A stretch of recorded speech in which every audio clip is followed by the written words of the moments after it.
All right, it is a weekend of Smash Mouth football. Welcome into Up to the Second College Football, Season 2, Episode 4, and this is brought to you by Academy Sports and Outdoors. We want to remind you to have fun out there with Academy Sports and Outdoors. I'm David Nuño, and she is Kennedy Smith. Hello. How you doing today, David? I'm just doing what we do. You know, it's a big week of SEC matchups, and a big one we've got, A&M Arkansas. What do you think some of the keys to that game are going to be? Well, last year, Arkansas was the more physical team, and I've been talking about it on my show this week, that whoever the more physical team is going to win that game, that is what they do. A&M's offensive line has got to be very strong in this game, but the defensive line is going to have to stop the running game. That's why I say it's all about the physicality. And then we've got a big SEC East rivalry with Florida and Tennessee. What do you think some keys are there? Yeah, it's all about quarterback play. Hendon Hooker's been phenomenal this year. 6 touchdown passes, 0 interceptions. Anthony Richardson, while he was really good against Utah, still has not thrown a touchdown pass. He's got 4 picks on the year. He's got to throw a touchdown pass. He's a really good quarterback. The key is the quarterback play in that one. Well, we have got a good show for you guys today with some great guests. So we have Connor O'Gara from Saturday Down South, along with Travis Johnson, Olin Buchanan, and then some insiders from Tennessee and Arkansas. This is Up to the Second College Football. All right, our big guest of the week knows the SEC so well. Connor O'Gara of Saturday Down South joins us every time we need to talk some real SEC football, and he's going to join us now. What's going on, man? You said big guest of the week. I'm 5'8". So, look, a B1G guest, I would get that because I'm a Big Ten graduate technically. But big guest, I don't know if I'm clocking in worthy of that kind of title. Your name has got cachet, my friend. That's why we say the big guest. So, hey, a name that's got a lot of cachet is Georgia. I have to be honest, man. I knew they'd be really good. I felt that they'd be Alabama good, and what I mean by that is they'd be good. They'd have some struggles. They've had 0 struggles, and Stetson Bennett looks phenomenal. Your thoughts on what you've seen from Georgia? Yeah, I was blown away. I was blown away when I saw him week 1. Being there in Atlanta, and the thing that I keep bringing up is you see the spacing that the offense has and how different this team is compared to 2019. And you see the way that they get those playmakers involved. Everybody knows about the tight ends they have, and that's all well and good. But it's Monken's system. It's being able to disguise so many different looks. It's the fact that they have these tight ends who are just not human beings, as far as I'm concerned. Brock Bowers, Darnell Washington, not human beings. And it is almost an afterthought that the ground game is so second fiddle to the passing game. And oh, by the way, they have gotten really nothing out of Eric Gilbert. Doesn't matter. Doesn't matter. They lost George Pickens, their best receiver, to the NFL draft. They had Jermaine Burton transfer to Alabama. And they're just like, oh, yeah, we're just going to figure things out with Ladd McConkey and A.D. Mitchell and these guys who just like were not household names at all last year. And that's how quickly this has changed. And that's why scheme matters. Georgia is doing some things that are just absolutely remarkable. 8 new starters on the defense. You got Malachi Starks playing at a Derek Stingley type level as a true freshman at that number 2 corner spot. Georgia is the number 1 team in college football right now. And I was reluctant to say it, but they absolutely have earned that so far. All right, how about that big victory for Brian Kelly there for LSU, going over and taking down Mississippi State, a team that I think is really, really good. And Brian Kelly, especially after that first game against Florida State, there were a lot of questions, but he answered some of those. It's an unpopular thing to say, but Brian Kelly has himself a gritty football team. And that's not something we've talked about with LSU in the last 2 years. They have not been gritty whatsoever. When things have not gone their way, it has seemingly gotten worse. And yeah, I understand you have the really embarrassing ending against Florida State. That team had nothing going for it for the first 55 minutes of that football game, and then they almost had a chance to win. That's the sign of a team, and specifically a quarterback with Jaden Daniels, that does not care what has happened and is able to block out that sort of noise. When things aren't going right, can you find that trigger to say, hey, I'm still in this. I still got a chance. And when Austin Williams muffed that punt from Mississippi State, and Mississippi State's about to take over up 16-10 in that game, and he muffs that punt, LSU was like, boom, door swung wide open. We're going to figure things out on third down. Even though we started off 0 for 8, we're going to be able to rush off the edge with BJ Ojolari, and we're going to kick their absolute butt at the line of scrimmage with those new tackles that they have in Mississippi State. And they figured things out. And if you're a year 1 coach, that's kind of all you can ask for. They're going to lose some football games this year. They're going to be a tough team to put away for 60 minutes. And that's what this start so far with Brian Kelly, a very imperfect start with a lot of sloppy things that need to be corrected. But that's what this start has told us about this football team. All right, tell me how A&M is favored in a game against a top 10 team when A&M's number 23. What A&M struggles with is stopping the run. That's what Arkansas does so well. What A&M struggles with offensively, Arkansas has a hard time stopping, but it doesn't matter if A&M's not throwing the ball down the field. We're talking about the Arkansas secondary. How are they favored in this one?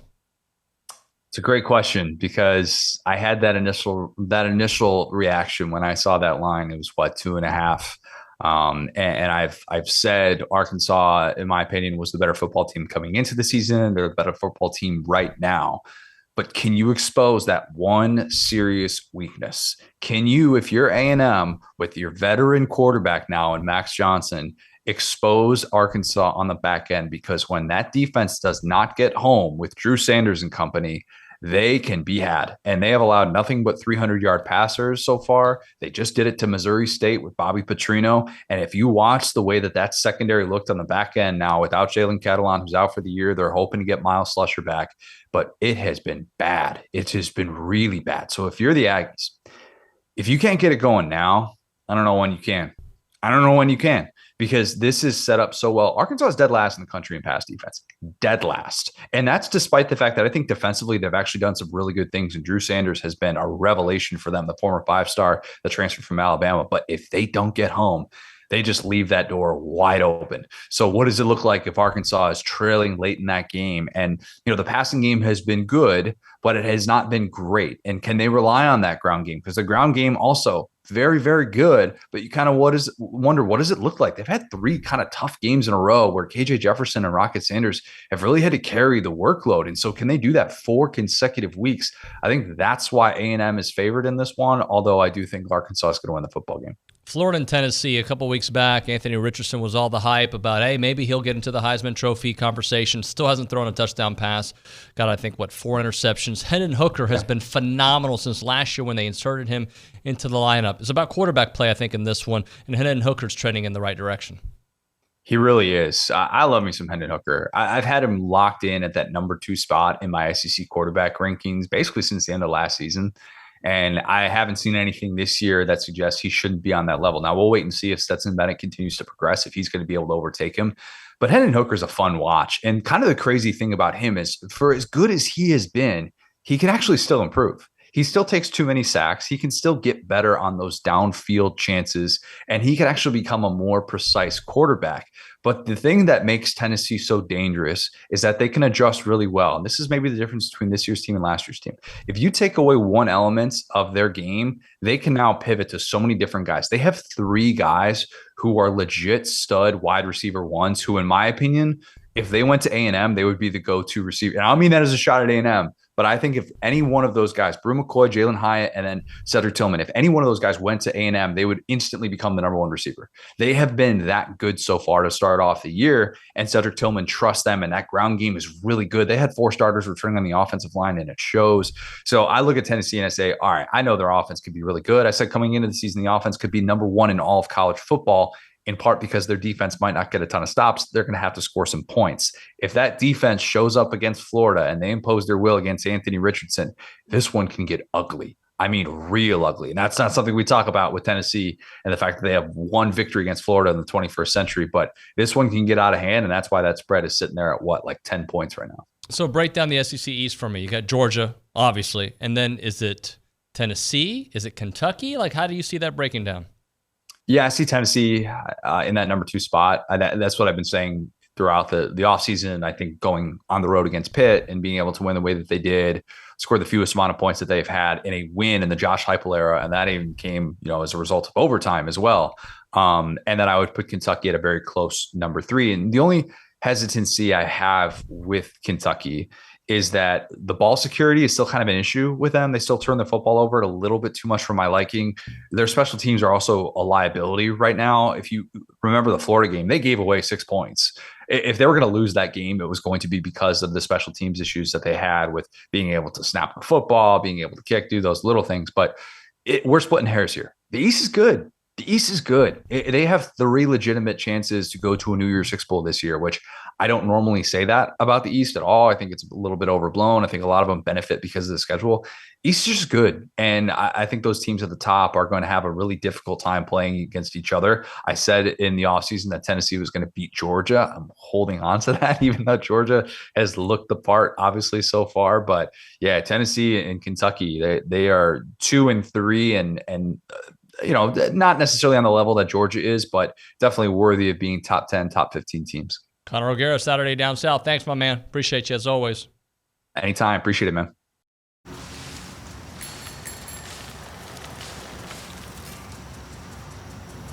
At Academy Sports and Outdoors, bikes for the whole family are just a click away. Buy online at academy.com with our free in-store assembly. Your next set of wheels, plus helmets, pads, and water bottles will be waiting for you at our in-store pickup counter. Get to the fun faster with our in-store pickup and free assembly at Academy Sports and Outdoors. All right, time to talk about the big game of the week. You've got Texas A&M, number 23 in the country, number 10, Arkansas. Somehow A&M favored in this game there at Jerry's World. From an Arkansas perspective, we've got Tera Talmadge, who you see often on the sidelines there on the SEC. And from a Texas A&M perspective, Olin Buchanan of TexAgs.com, my partner. What's going on to both of you? Hello.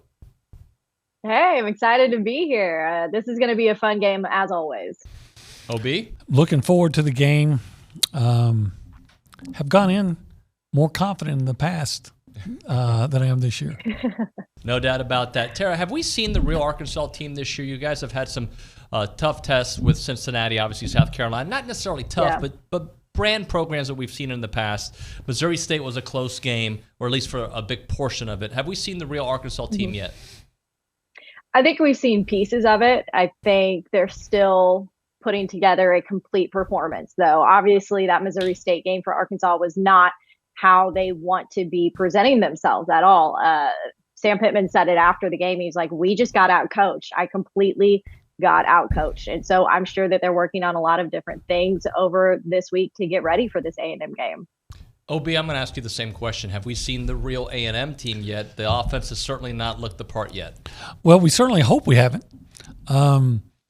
Because they've been, to be nice, inconsistent. There have been times that they've shown flashes, obviously, but the inconsistency in run defense and just the lack of offensive production. If you hope that's not who they are all year, because if it is, they're going to have a hard time not only this week, but the rest of the season. Tera, help me understand where KJ Jefferson's taken his game. I looked at his stat line, watched a little bit of that game, but the numbers were phenomenal throwing the ball. Yeah. Yet I know that they weren't able to establish the run until later in that game. KJ Jefferson, though, what kind of finished product are we getting with him? Yeah, I mean, he's just showing his dual threat capacity right now. I mean, he didn't run as much in that Missouri State game. He set a career high in passing, though.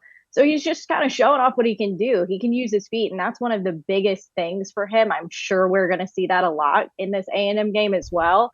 I talked with Kendall Briles, the offensive coordinator for Arkansas, and I was like, do you ever get a little worried when KJ just decides to, run through a sea of guys and gets hit pretty hard? And he's like, no, actually, I love it. It gets the guys fired up. So that's just what he does. I think that he's going to do that a lot on Saturday. OB, similar question to you. What has the Max Johnson effect done to the offense? Again, one little small game, but how did he look? He looked serviceable. He didn't make mistakes, and that's the first thing you want from your quarterback, especially at A&M when at this point, is just a guy that can go out and manage the game, for lack of a better term. Was he spectacular? Absolutely not. He didn't have any long or any deep passes. I don't even know if they attempted anything deep. But he stayed out. He did his best to keep them out of bad plays, and he himself didn't make mistakes by trying to force things that weren't there. And he made a couple of nice throws that weren't caught, but even those plays, they weren't going to be a big play, with the exception of the one to Devon Achane that turned into a touchdown. Tara, help me understand this Arkansas defense. They get after the quarterback at a higher clip than everybody else, 17 sacks this year, yet teams can throw on them. What are you seeing from that defense? Yeah, I mean, I think that the Hogs' primary weakness right now, just in general on both sides, is their pass defense. That is the biggest thing that's a problem with this team. They're blowing coverages on the back end of their secondary right now. I think the opponents are averaging over 350 yards through the air right now against Arkansas. It's hurting them. Mainly their loss of Jalen Catalon at safety is a massive reason why that's happening. You've got Miles Slusher at nickel, who hasn't been in any of the past two games. He should be returning, though, for this game against A&M. We'll see if it helps them out. I know that A&M has struggled to generate some stuff downfield, so maybe it'll balance out a little bit. But we'll wait and see if Slusher can make an impact. OB, I'll ask you about Evan Stewart's effect potentially on this offense. He did not play in the Miami game. He is just a freshman, averaging 5 catches per game, but yet his ability to stretch out the field, what does it do for the offense if he's clicking? Well, it could really help the offense, obviously. That he's another really good receiver, or at least a receiver with a lot of talent, and you think has the ability to make big plays. We've seen some here and there, but more so than his presence, A&M has to actually provide enough protection for a guy like him or Anaya Smith. If you want to throw the ball deep and stretch the defense, you got to give your quarterback enough time to be able to execute a play like that. You haven't seen that. The receivers, with the exception of Anaya Smith, have been hit and miss. Even with Stewart, you can remember there's been I think I remember a drop, and we all remember a key fumble. So you absolutely want to have him in there. He is one of your best big play threats, and he can make a difference. But can he make a big enough difference for Texas A&M to exploit whatever weaknesses are in the A&M secondary? They haven't. I'm sorry, in the Arkansas secondary, they haven't been able to do that consistently this season. So to be able to pull that off against Arkansas, you're going to have to see more than just Evan Stewart come out and make a difference. Tara, last year Arkansas took the fight to Texas A&M. They were the more physical team. I ask you that before I ask you what are the keys to the game. Is it that? Is it just being the more physical, dominant team on the lines? That definitely doesn't hurt at all. If they can step that up and be physical on lines, that's a massive part of this team, especially on offense. I mean, Arkansas's O-line is exactly what Sam Pittman has always wanted it to be right now. They have all 5 guys with at least 4 years of college ball under their belt right now. They're technically sound. Rocket Sanders can read their blocks so well, and that's one of the reasons that he's been so successful, and their ground game has been so successful this season.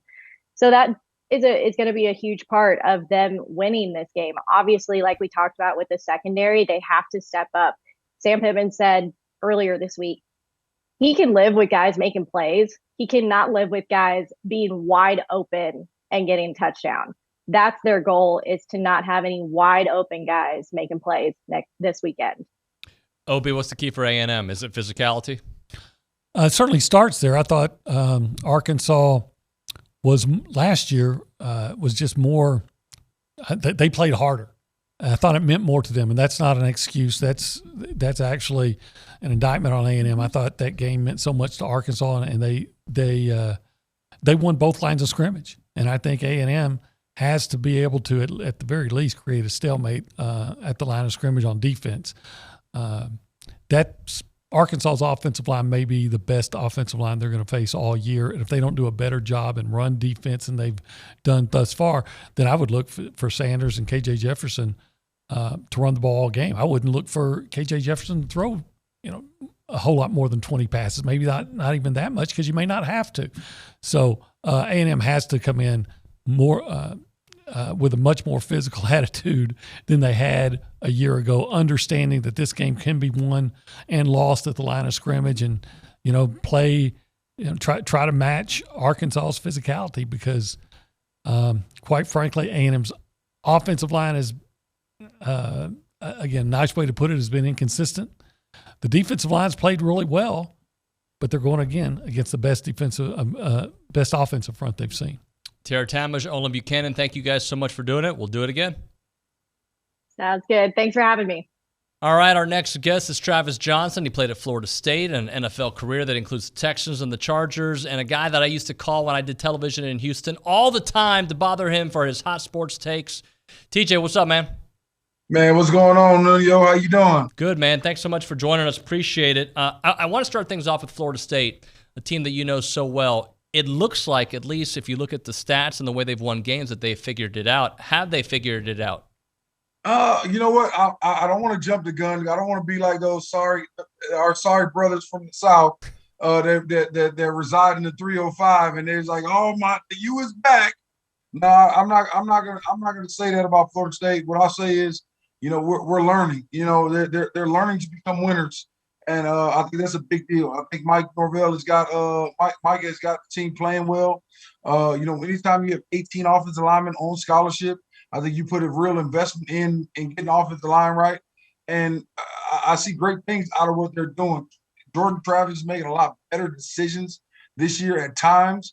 I like to see him protect himself a little bit more, but then we had the young kid come in the other day and relieve him after he got hurt and showed a whole lot of moxie, man, showed a whole lot of guts. So I'm excited about what this team is. All right, Travis, I know you could talk about Florida State all day, but I also know that you're a real student of the game. You watch a lot of college football. So what's your opinion? Do you think Jimbo can take the A&M team to the next level this year? Oh, of course, Kennedy. So here's the thing. I'm a firm believer in Jimbo.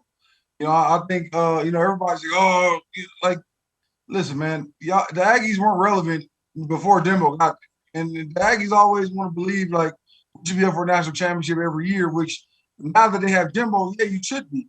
But it's a big deal about quarterback play.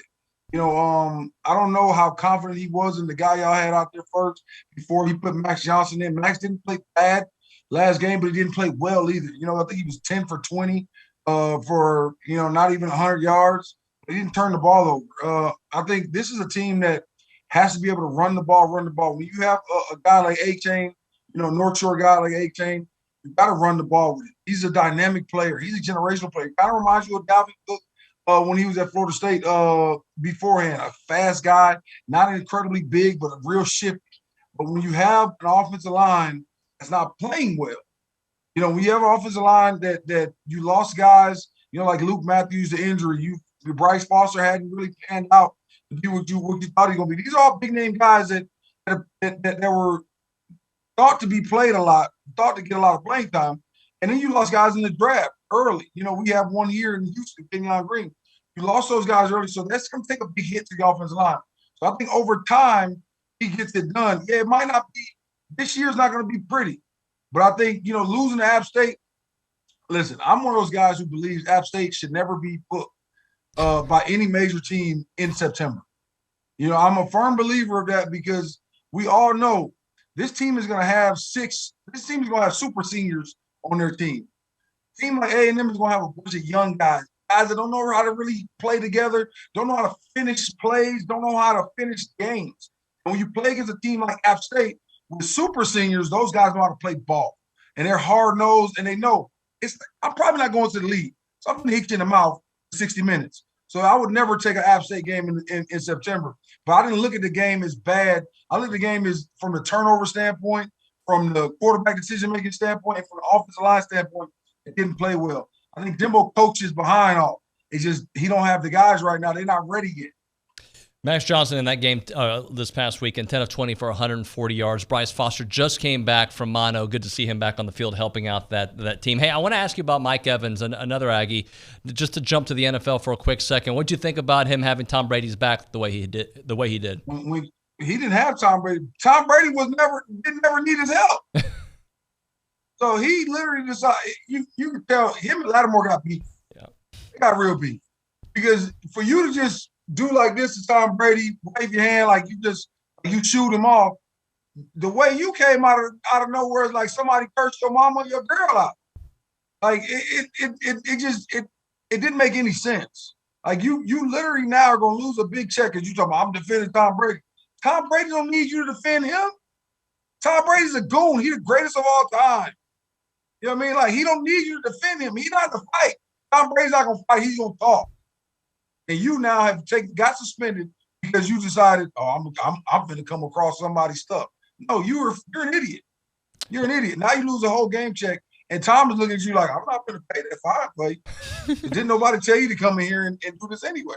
Hey, I just hope that I can get in that inner circle with Mike Evans, too, because I talk a lot of smack, and if he takes care of Tom Brady, he'll take care of me, and I love me some Mike Evans, baby. Are you comparing yourself to Tom Brady? Well, I am 46 years old, so yes, in that respect, and I'm at a high level of my game at this point in my career, so yes, in that respect. It's sad that age is the number one thing y'all relate in. All right, we're going to go back to college football now. Too, Nuño. What's that? And good looks. You good-looking fella. See? Just like Tom. That's why we're family. Yeah, All right, let's get back to college football, guys. Now, Coach Pittman's really got Arkansas firing on all cylinders. How good do you think that KJ Jefferson is? KJ Jefferson is phenomenal. I mean, this guy, at first he was so raw when he first came into start playing Arkansas, but now he's starting to really take time and make great decisions. He kind of reminds me of a cross between Dante Culpepper and Byron Leftwich, but moves around, but is way more athletic than those guys. He's a 240-pound kid.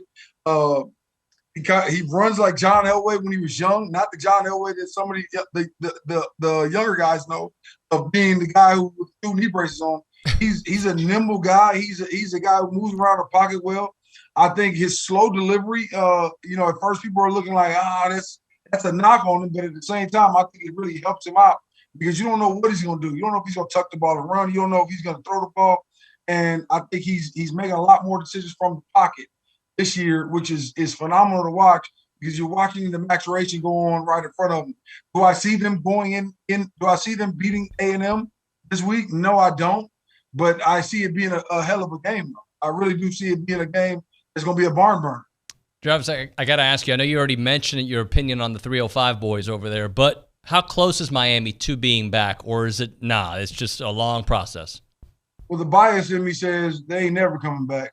But when you look at what Mario Cristobal has done, look at their quarterback situation, look what they're doing on defense, they got the tools to do great things. They're a whole lot better than them dang Gators. You know what I mean? So they're ahead of the curve right now. And in my opinion, college football is not college football unless Miami and Florida State are in the mix. And, I would love to see those guys back. I would love to see us back. I would love to see, I would hate to see it, but I think it's necessary for Florida to be good. I think it's necessary for Miami and Florida State so we can get out of the ACC and get to a bigger conference. And we all know it seems like it's going to be 3 major conferences coming up, and we need to make sure that those 2 teams are a part of those 3 major conferences. Well, Travis, you yourself were a Lombardi finalist, so I'm curious if there's anybody out around the country right now that you have your eyes on that you could see being a finalist for that block of granite. Man, it is. Well, I was a semifinalist. I wasn't a finalist. They gave it to David Pollock that year, and I still feel every time I see David, I ask him about my award and ask him if he's taking care of it. But it's a few guys out there, man, that are really playing some great ball right now. Of course, the 2 interior guys at Florida State, and Lord is right. And one of them just got hurt, so he probably won't make it. Levitt and man, it's right on the tip of my tongue. He's our big number 91. He's 340 pounds. We recruited him when he was in the 8th grade. He was 400 pounds at the time. Robert Cooper. Big Robert Cooper. I see him hopefully being a finalist. But right now, it's so up in the air, man. I watched great ball being played this past weekend and the weekend before. So it's hard for me to say. I'm still looking at all the film of the guys because I love the Lombardi Award, and I'm glad that Tom Van, those guys have gotten it back to where it was after a local Houston guy screwed it up. But that's here nor there.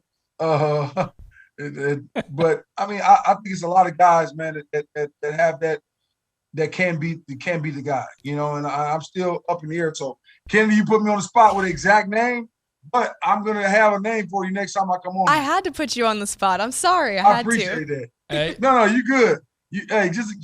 Speaking of the block of granite, you're tip off the old block too. Stop it, Travis. Hey, Trav, man, we appreciate your time. Let's do it again, all right? Of course, man. Anytime. Y'all take care. You too. With me here, I have got Eric Cain with Locked On Vols, our Tennessee insider this week, and we're going to talk about this big matchup between Tennessee and Florida. How you doing, Eric? Yeah, I'm doing well. Happy to be here. It's great to have you. So I'm sure Tennessee is feeling really good about the start of their season. 3-0. I think this is the first time they've had that record to the start of their season since 2016. What's the vibe like there in Knoxville? Yeah, the vibe's excitement. Obviously, you're playing Florida. Florida's, one of, if not the biggest rival, depending on who you ask in terms of the demographics. But a lot of confidence right now. And it's funny, you go into this matchup, Tennessee has lost 16 in the last 17. Tennessee, as you mentioned, has not won in this matchup since 2016.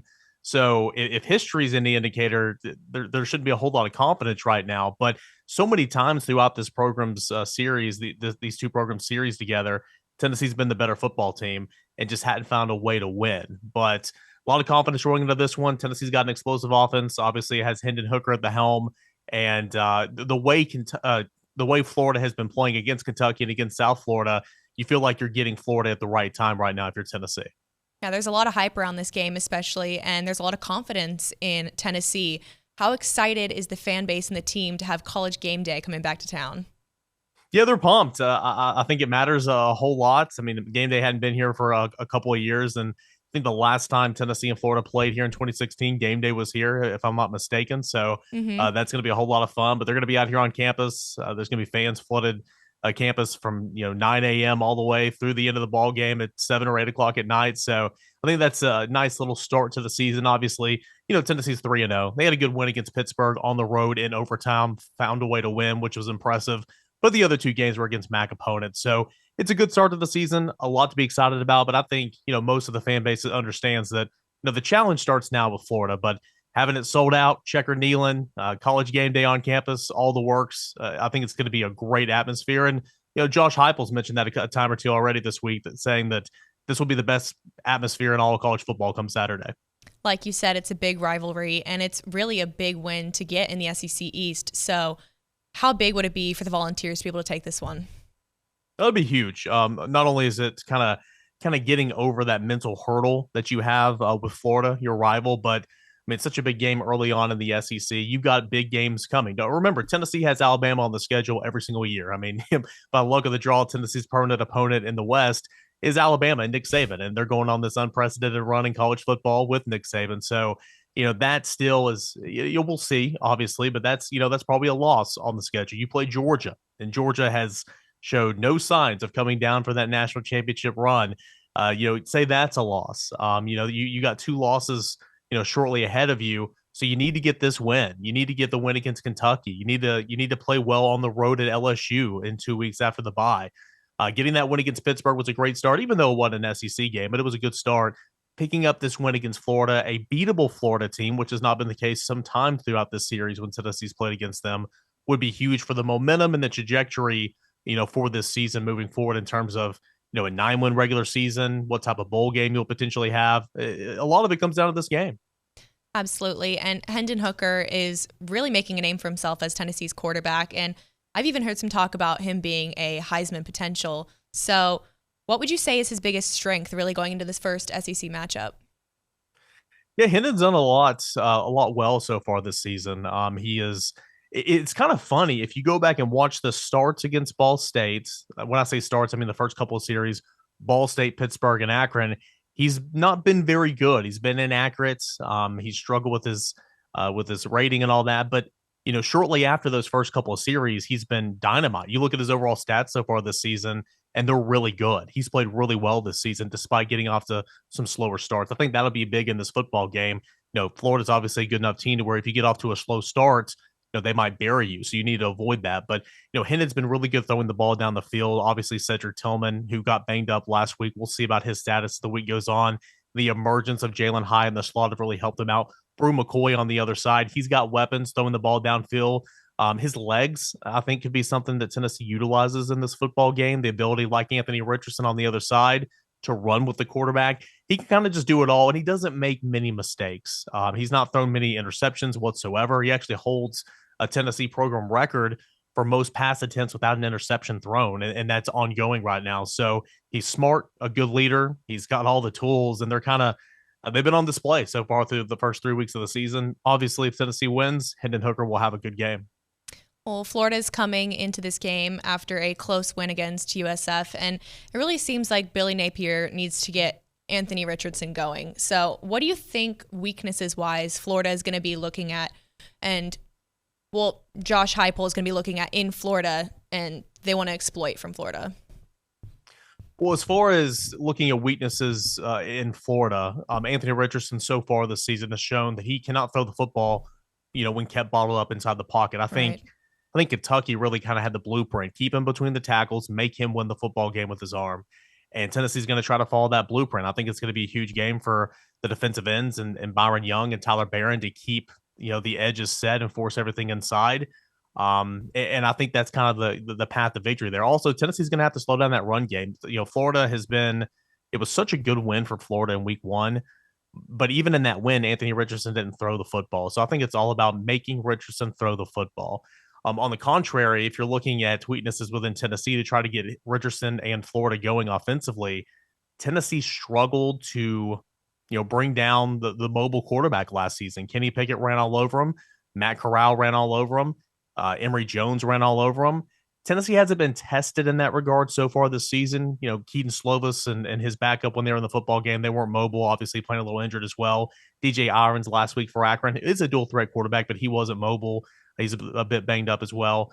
I think if Anthony Richardson, if there's any question about his health, if he is healthy, he is going to run the football against Tennessee, and it'll be up to Tennessee to try to keep their integrity in their lanes to try to keep him bottled up. So I think this game all boils down for Florida is with Anthony Richardson. If he can throw the football or if he can run against Tennessee, obviously that'll be a difficult thing for Tennessee to overcome.